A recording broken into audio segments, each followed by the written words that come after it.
Welcome to PlayStation VR. If you've already unboxed your PSVR, all these components are lying around your room. Here's how to put it together into your very own virtual reality system.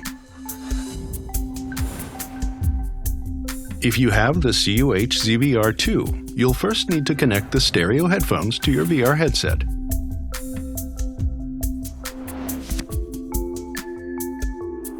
When you're not using your headphones, use the earpiece holders on your VR headset to store them out of the way.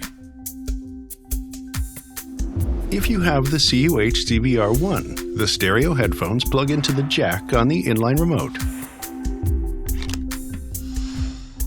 Your own studio quality, noise cancelling, bass dropping headphones are fine too. No offense taken. You should already have a PlayStation camera connected to your PS4.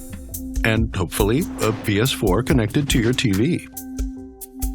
First step, disconnect the HDMI cable from the back of your PS4 and plug it into the back of the processor unit, leaving the other end plugged into the TV. Next, take the PSVR HDMI cable labeled number 1 and use that to connect the processor unit to your PS4.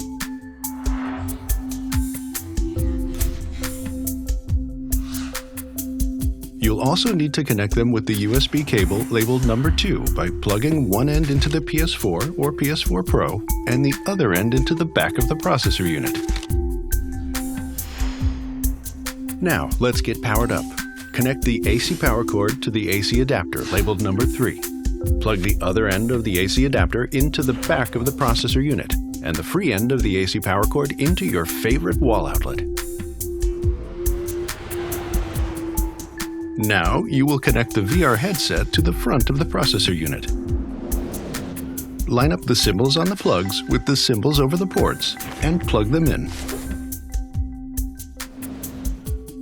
If you have the CUH ZVR1, you'll use the VR headset connection cable labeled number 4. Slide back the front right side of the processor unit to open the ports.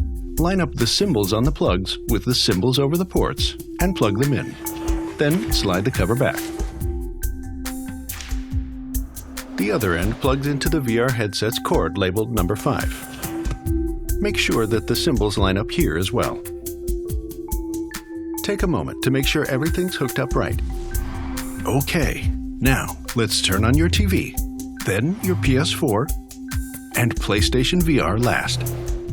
You'll know everything's connected properly when the tracking lights on the back of the headset start glowing blue. When that happens, stand back for a moment and admire your work. You now have a virtual reality system in your home, all ready to go. All that's left is to get you ready in part 3 of this tutorial.